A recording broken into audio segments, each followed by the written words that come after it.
Bismillahirrahmanirrahim. Saya Siti Nur Atisa Tahir akan membahas materi dari kelompok 11 yang berjudul Manajemen Pemasaran yang disusun oleh Siti Sakirna, Muhammad Rusdi Nugraha, dan Syarif.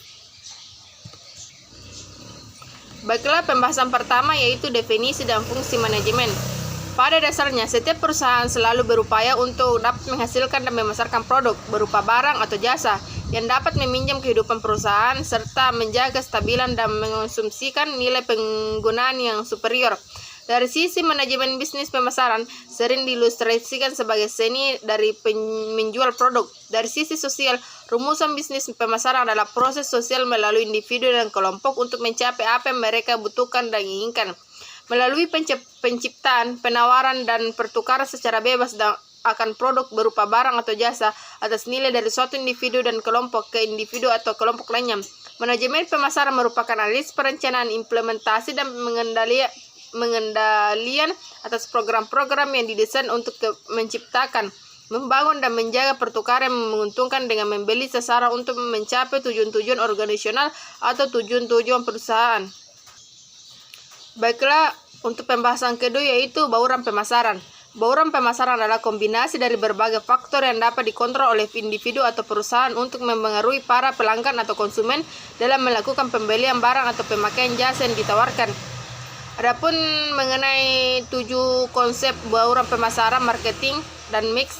Yang pertama itu produk, yang kedua harga, yang ketiga lokasi, yang keempat promosi, yang kelima orang, yang keenam proses, dan yang ketujuh bukti fisik. Untuk pembahasan ketiga yaitu riset pemasaran, segmentasi, targeting, dan repositioning.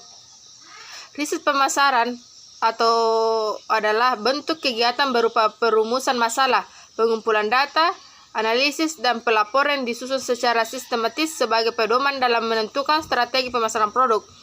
Marketing research harus dilakukan secara sistematis, yaitu mulai dari perusahaan masalah, perumusan tujuan, pengumpulan data, pengolahan data, hingga interpretasi dari hasil market research yang diperoleh.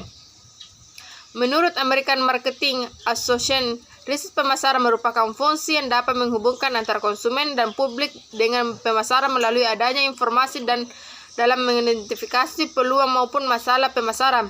Dengan adanya marketing research, pihak manajemen pemasaran akan mengetahui hal-hal apa saja yang perlu diperbaiki dan strategi pemasaran apa yang masih sesuai dilakukan untuk merebut peluang. Adapun jenis-jenis riset pemasaran atau pasar, yang pertama itu riset pemasaran primer, yang kedua, sedangkan riset pemasaran sekunder adalah riset ketika data sudah diolah dan sedang berlangsung. Baiklah, pembahasan selanjutnya itu perilaku konsumen. Pada masa-masa yang lalu, para pemasaran dapat memahami para konsumen melalui pengalaman penjualan sehari-hari kepada mereka. Namun, pertumbuhan dalam ukuran perusahaan dan pasar telah menjauhkan banyak manajer pemasaran dari kontak langsung dengan para pelanggan. Para manajemen harus semakin tergantung kepada riset konsumen untuk memperoleh jawaban di atas.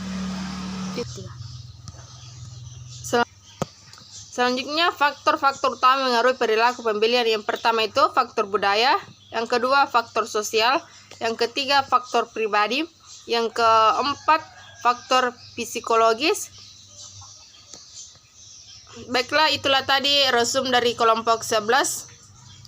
Sekian dari saya. Wassalamualaikum warahmatullahi wabarakatuh.